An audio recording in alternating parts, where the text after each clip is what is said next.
नमस्कार दोस्तों, मैं स्टडी विथ राजन कुमार।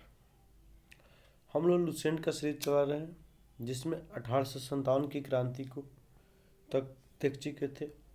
और इसमें मेरा उद्देश्य यह है कि हम लोग जो भी इम्पोर्टेंट फैक्ट है लुसेंट में याद करने के लिए उसको हम लोग देख रहे हैं। आज जो याद करने के लिए इम्पोर्टेंट नहीं है, जो एग्जाम में नहीं पूछे जाते हैं, वैसे फैक्ट है, वैसे लाइन को हम लोग इग्नोर कर दे रहे हैं। उसको हम बता रहे हैं कि कौन कौन पूछा जाता है, क्योंकि हम बहुत सारे question bank SSC, railway, PCS और यूपीएससी का बनाए हुए हैं, जिससे हमको अनुभव है कि किस टाइप के क्वेश्चन बार बार पूछे जाते हैं एग्जाम में। और रहा बात कोई कोई लाइन का या कोई कोई फैक्ट का, कभी कभी 100 एग्जाम में एगो एग्जाम में पूछ दिया तो वो सब क्वेश्चन मायने नहीं रखता है। ठीक है, तो ऐसा ही क्वेश्चन को हम हाईलाइट कर रहे हैं। यह सीरीज जो है, जो प्रथम बार लुसेंट पढ़ रहे हैं उनके लिए विशेष लाभदायक है। तो वे लोग जरूर इस वीडियो को पूरा देखें और मेरे साथ अपने बुक को हाईलाइट करके पढ़िएगा, तो ज़्यादा आपको कम समय में गेन कर पाइएगा। वो आपको स्मार्ट स्टडी हो गया, नहीं तो कोल्हू की बैल की तरह मेहनत करते रहिए, उसमें क्या लगा है। ठीक है, तो हम लोग सीरीज को आगे बढ़ाते हैं। तो आज हम लोग 1857 की क्रांति के बाद में हम लोग देखेंगे जो भारत के भारत का स्वतंत्रता संघर्ष का जो इम्पोर्टेंट पॉइंट है वो इसमें आपको 1857 से लेके 1947 तक जो भी महत्वपूर्ण घटना है आ जाएगा, तो उसको हम लोग देखते हैं। चलिए, यह पहला अंग्रेजी विरोधी संघर्ष सन्यासियों के द्वारा किया गया था। पहला अंग्रेजी विरोधी संघर्ष किसके द्वारा किया गया था? तो सन्यासियों के द्वारा किया गया था। मतलब सन्यासियों ने सबसे पहले क्या किया? अंग्रेजों का विरोध किया। और यह सन्यासी जो थे वो किस क्षेत्र से संबंधित थे? तो बिहार और बंगाल से संबंधित थे। ठीक है, तो सन्यासी विद्रोह बिहार और बंगाल के क्षेत्र से संबंधित था, याद रखिएगा। नेक्स्ट जो है, सन्यासी विद्रोह का उल्लेख बंकिम चंद्र चटर्जी के उपन्यास आनंद मठ में मिलता है। मतलब जो आपको सन्यासी विद्रोह है उनका उल्लेख बंकिम बंकिम चंद्र चटर्जी के उपन्यास आनंद मठ में मिलता है, याद रखिएगा। मतलब सन्यासी विद्रोह का उल्लेख कौन किया है? तो बंकिम चंद्र चटर्जी। उनके किताब का नाम क्या है? आनंद मठ। ठीक, इस तरह से क्वेश्चन आपको पूछे जा सकते हैं। नेक्स्ट क्वेश्चन देख रहे हैं हम लोग। 1887 में दादा भाई नौरोजी ने इंग्लैंड में भारतीय सुधार समिति का गठन किया था।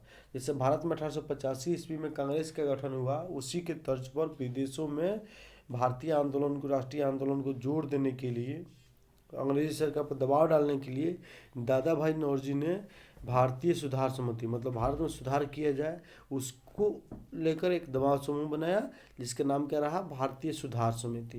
कब? तो 1887 ईस्वी में। कौन किया था? तो दादा भाई नौरोजी किए थे। ये लाइन इंपॉर्टेंट है, याद रखिएगा लोग। नेक्स्ट आते हैं, 1857 ईस्वी के बाद ब्रिटिश सरकार का रुख अंग्रेजी कांग्रेस के प्रति कठोर होता चला गया।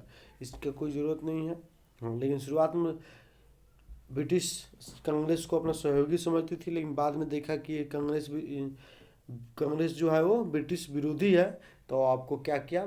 कांग्रेस से अपना हाथ खींचने लगी धीरे धीरे आपको ब्रिटिश सरकार। नेक्स्ट देखते हैं, नौरोजी दत्त एवं वाचा। मतलब दादा भाई नौरोजी, दिलसा वाचा और रमेश चंद्र दत्त, तीन व्यक्तियों का फुल नाम हो गया। तो इनका शॉर्ट नाम नौरोजी दत्त और वाचा। इन्होंने क्या किया? धन निकास के सिद्धांत का प्रतिपादन किया। ठीक है, दादा भाई नौरोजी ने धन का पलायन सिद्धांत का वर्णन अपनी पुस्तक poverty and on British rule of India में किया है, याद रखिएगा। 1868 ईस्वी में ये बुक लिखा गया था, जिसमें धन निकासी का सिद्धांत उन्होंने दिया था। इसके अलावा अन्य जो नाम है, दादा भाई रमेश चंद्र दत्त और दिलसा वाचा, ये भी लोग भी धन निकासी के समय सिद्धांत दिया है। रमेश चंद्र का जो बुक था आपको द हिस्ट्री ऑफ इकोनॉमिक्स, इनका बुक का नाम था। हिंदी में हुआ भारत का आर्थिक इतिहास, भारत का आर्थिक इतिहास, the history of economics of India. ठीक, भारत के आर्थिक इतिहास इनके किताब का नाम है। किनका? तो रमेश चंद्र दत्त का, याद रखिएगा लोग। ठीक, चलिए नेक्स्ट आते हैं हम लोग। ब्रिटिश हाउस ऑफ कॉमन्स का चुनाव लड़ने वाले सर्वप्रथम भारतीय कौन थे? Dadabhai Naoroji. Most important, British House of Commons का चुनाव लड़ने वाले प्रथम भारतीय कौन थे? तो दादा भाई नौरोजी। उन्होंने किस पार्टी से चुनाव लड़ा? तो लिबरल पार्टी से चुनाव लड़ा था। ठीक है, कब? तो 1892 ईस्वी में। कहाँ से? तो प्रिंसबरी से। इसमें आप लोग को याद करना है कि ब्रिटिश हाउस ऑफ कॉमन्स का चुनाव लड़ने वाले सर्वप्रथम भारतीय दादा भाई नौरोजी थे। किस पार्टी से चुनाव लड़े थे? तो लिबरल पार्टी से। याद रखिएगा, एग्जाम में इतने क्वेश्चन जरूर पूछे जाते हैं। नेक्स्ट देखते हैं आप लोग। लॉर्ड कर्जन ने 20 जुलाई 1905 को बंगाल विभाजन का घोषणा किया था। याद रखिएगा, ये क्वेश्चन पूछे जाते हैं कि लॉर्ड कर्जन ने बंगाल विभाजन की घोषणा कब किया था? तो 20 जुलाई 1905 ईस्वी को। नेक्स्ट आते हैं, इसके विरोध में, बंगाल विभाजन के विरोध में 7 अगस्त 1905 को कलकत्ता के टाउन हॉल में स्वदेशी आंदोलन की घोषणा की गई। मतलब बंगाल विभाजन के विरोध में आंदोलन हुआ, जिसकी घोषणा आपको 1905 में कलकत्ता में किया गया। क्या नाम था उस आंदोलन का? तो स्वदेशी आंदोलन। इसमें क्वेश्चन पूछे जाते हैं कि बंगाल विभाजन जो हुआ उसके उपरांत कौन से आंदोलन हुए? तो स्वदेशी आंदोलन हुआ। उसका मुख्य क्षेत्र क्या था? तो पश्चिम बंगाल था। याद रखिए, मतलब पश्चिम बंगाल नहीं, बंगाल का क्षेत्र था। बंगाल में आज बांग्लादेश, असम, बिहार, ये सब क्षेत्र उस समय आते थे। बंगाल विभाजन 16 अक्टूबर 1905 से प्रभावित था। मतलब बंगाल विभाजन था वो 16 अक्टूबर 1905 से प्रभावित था। इस दिन पूरे बंगाल में शोक दिवस मनाया गया। याद रखिएगा, शोक दिवस मनाया गया। कब? बंगाल में बंगाल विभाजन के विरोध में शोक दिवस कब मनाया गया? तो 16 अक्टूबर 1905 को। स्वदेशी आंदोलन में वंदे मातरम, विभाजन नहीं चाहिए और बंगाल एक है आदि का नारा दिया गया। याद रखिएगा। ठीक, नेक्स्ट आते हैं लोग। स्वदेशी आंदोलन का विचार सर्वप्रथम कृष्ण कुमार मित्र के पत्र संजीवनी में 1905 ईस्वी में प्रस्तुत किया गया था। मतलब यहाँ से क्वेश्चन पूछे जाने की संभावना क्या रहेगी कि स्वदेशी आंदोलन का विचार सर्वप्रथम कौन दिया था? तो कृष्ण कुमार मित्र ने दिया था। उनका पत्र का नाम क्या था? संजीवनी। डेट की आवश्यकता यहाँ पे नहीं है। नेक्स्ट आते हैं, आंध्र प्रदेश के डेल्टा इलाकों में स्वदेशी आंदोलन को वंदे मातरम आंदोलन के नाम से भी जाना जाता था। इसका कोई जरूरत नहीं है, पूछे जाने की संभावना कम है। अब इधर कुछ फैक्ट है, उसको हम लोग देखते हैं। जैसे 1985 ईस्वी में कांग्रेस का गठन हुआ। तो कांग्रेस का गठन हुआ तो शुरुआत में अंग्रेजी शासन कांग्रेस के फेवर में थी, लेकिन आपको बाद में क्या हुआ, इसके विरोध में आ गए और विभिन्न प्रकार के जो गवर्नर जनरल हुए, वसराय हुए, उन्होंने अपना अलग अलग स्टेटमेंट दिया। जैसे डफरिन, जो आपको कांग्रेस के समय भारत के वसराय थे, उन्होंने क्या किया, कांग्रेस केवल सूक्ष्मदर्शी अल्पसंख्यक का प्रतिनिधित्व करती है। मतलब कहने का मतलब है, कांग्रेस जो है कुछ लोगों का प्रतिनिधित्व करता है, सभी लोगों का नहीं, बहुत कम लोगों का। ठीक, कौन बोले थे? डफरिन। इनके लैंग्वेज में कांग्रेस केवल सूक्ष्मदर्शी मतलब बहुत कम, अल्पसंख्यक मतलब बहुत में बहुत कम, मतलब अल्पसंख्यक माने सभी लोगों का नहीं, का प्रतिनिधित्व करती है।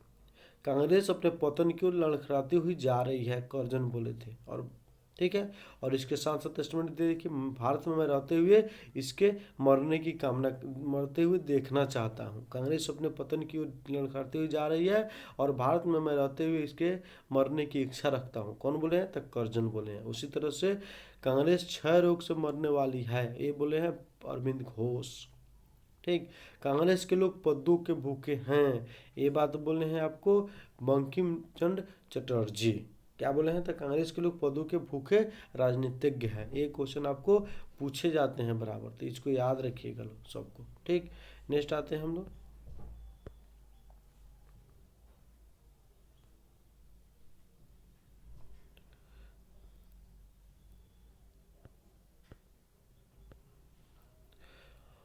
उन्नीस सौ छः में कलकत्ता में हुआ कांग्रेस का अधिवेशन। मतलब कांग्रेस का 1906 वाला अधिवेशन कहाँ हुआ?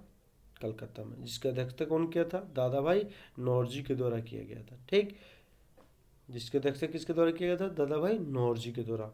और इसमें पहली बार क्या किया था? स्वराज की मांग रखी गई थी। याद रखिएगा, 1906 ईस्वी में कलकत्ता में कांग्रेस के अधिवेशन की अध्यक्षता करते हुए दादा भाई नौरोजी ने पहली बार स्वराज की मांग प्रस्तुत की। स्वदेशी आंदोलन चलाने के तरीकों को लेकर ही कांग्रेस 1907 को सूरत अधिवेशन में उग्रवादी एवं उदारवादी नामक दो दलों में विभाजित हो गई। कहने का मतलब आंदोलन किस तरह से चलेगा, अंग्रेज लोग को सपोर्ट करना है कि विरोध करना है। इस पर आपको क्या हुआ, गरम दल और नरम दल, गरम दल चाहते थे स्वराज की मांग किया जाए, नरम दल चाहते थे सुधार की मांग किया जाए।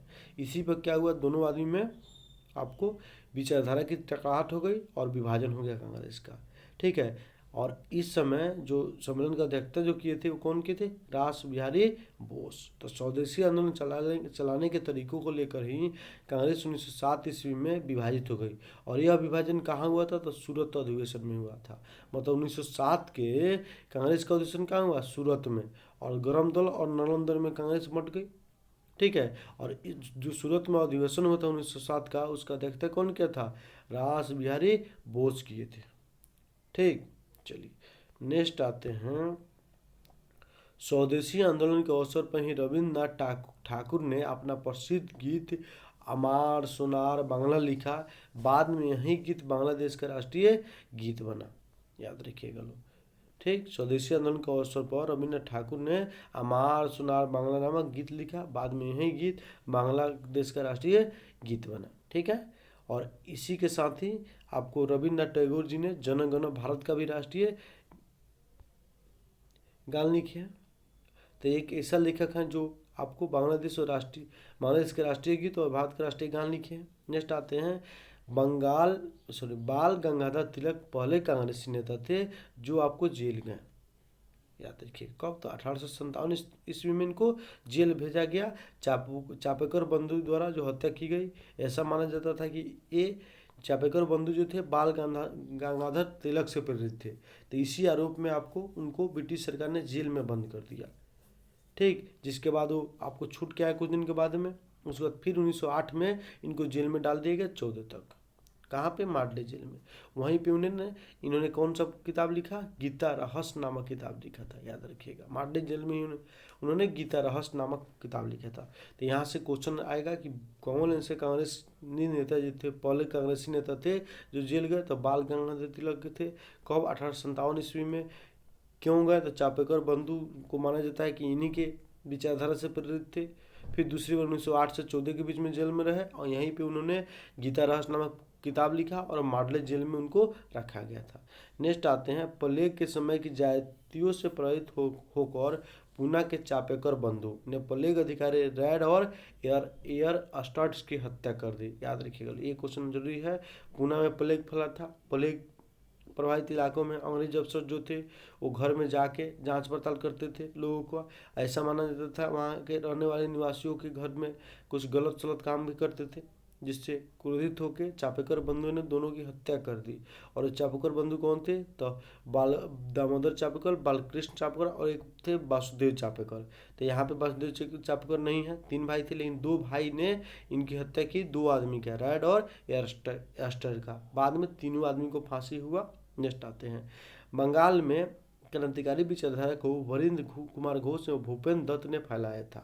कौन कौन, तब वरिंद्र कुमार घोष और भूपेंद्र दत्त।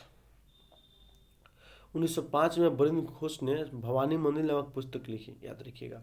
भवानी मंदिर नामक पुस्तक कौन लिखे हैं, तो वरिंद्र घोष नामक क्रांतिकारी के द्वारा लिखा गया था।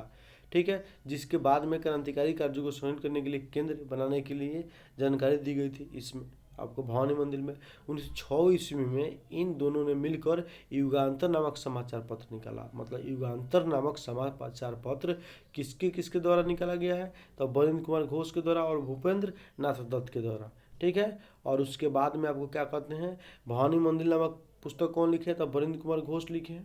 ठीक, इतना बात याद रखिएगा। नेक्स्ट आते हैं, आपको कुछ फैक्ट है बीच में जो लुसेंट में दिया हुआ है, उसको हम लोग देख लेते हैं। 1993 ईस्वी का वर्ष एक परिवर्तनीय बिंदु रहा। कैसे, तो 1993 ईस्वी में ही आपको जो प्रथम धर्म सम्मेलन हुआ शिकागो में, जो अमेरिका में पड़ता है, वहाँ पे विवेकानंद जी भाग लिए। वहाँ पे उनको 2 मिनट का आपको बोलने का मौका दिया और अपना स्टेटमेंट जो थे वो शुरू के थे अमेरिका के भाइयों और बहनों के साथ, याद रखिएगा। इतना क्वेश्चन पूछा जाता था। ठीक है, कि अमेरिका ने शिकागो में प्रथम धर्म सम्मेलन में कब भाग लिया था, तो 1993 में। कहाँ पे भाग लिया, शिकागो में। ठीक है। और यहीं पे उनका प्रथम स्टेटमेंट क्या था, तो अमेरिका के भाइयों और बहनों ने। ठीक, और कितने देर का समय दिया था उनको बात करने के लिए, 2 मिनट का समय दिया गया। हाँ, और तूफानी हिंदू के नाम से आपको स्वामी विवेकानंद को जाना जाता है। नेक्स्ट आते हैं 1993 ईस्वी में 14 वर्ष के बाद योगी राज अरविंद घोष की भारत भूमि पर वापसी हुई। मतलब कहीं विदेश गए थे, उसके बाद 14 वर्ष के बाद वो भारत भूमि पर आए और 1893 में उन्होंने एक लेखमाला न्यू लैंप फॉर वर्ल्ड नामक प्रकाशित किया। कौन सा पुस्तक? न्यू लैंप फॉर वर्ल्ड नामक पुस्तक कौन लिखे हैं? तो अरविंद घोष लिखे थे। बाकी सबसे आपको कोई आवश्यकता नहीं है। न्यू लैंप फॉर वर्ल्ड नामक पुस्तक कौन लिखे हैं? तो आपको ये दिखे हैं, अरविंद घोष। नेक्स्ट आते हैं 16 नवंबर 1893 ईस्वी को एनी बेसेंट भारत आई। ये बात याद रखिएगा कि भारत एनी बेसेंट कब आई? तो आपको 1893 ईस्वी में थियोसॉफिकल सोसाइटी के सदस्य के रूप में वे वाराणसी शहर में लगने लगी। यहीं पे उन्होंने भारतीयों से कहा कि मैं हृदय से तुम्हारे साथ हूँ और संस्कृति से भी मैं तुम्ही लोगों में से एक हूँ। ये बात उन्होंने बोला है। और 1897 ईस्वी में बनारस सेंट्रल विद्यालय की स्थापना की, जिसमें 10th क्लास तक पढ़ाई होता था, जो इसका 1916 ईस्वी में हिंदू विश्वविद्यालय में परिवर्तित हो गया, जिसकी स्थापना मदन मोहन मालवीय के द्वारा किया गया है। ठीक, इतना बात आप लोग याद रख सकते हैं। 1893 ईस्वी में ही महात्मा गांधी सेठ अब्दुल्ला, याद रखिएगा, महात्मा गांधी जो थे सेठ अब्दुल्ला के व्यापारिक मुकदमों के लिए दक्षिण अफ्रीका गए थे। कब? 1893 ईस्वी में। किसके मुकदमे के लिए? तो सेठ अब्दुल्ला के मुकदमे के लिए, जो दक्षिण अफ्रीका के व्यापारी थे। अब गांधी जी का जन्म कब हुआ था? तो 1869 ईस्वी में। मृत्यु कब हुआ था? 1948 ईस्वी में। 2 अक्टूबर 1869 ईस्वी का जन्म और 30 जनवरी 1948 ईस्वी को गांधी जी की मृत्यु, याद रखिएगा लोग।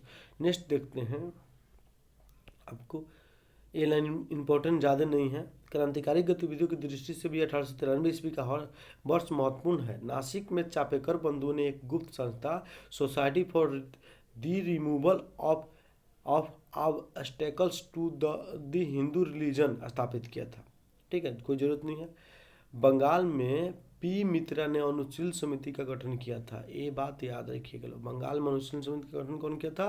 तब पी मित्रा किए थे, जिसका उद्देश्य क्या था? खून का बदला खून। अनुशीलन समिति के अध्यक्ष कितने थे? 500 आपको शाखा थी। अनुशीलन समिति के एक सदस्य जो थे हेमचंद्र दास कानूनगो, जो पेरिस गए थे बम बनाने के लिए, जो रूसी से बम बनाने की कला सीख रहे थे। तो यहाँ से क्या देखना है कि अनुशीलन समिति का गठन कौन किया?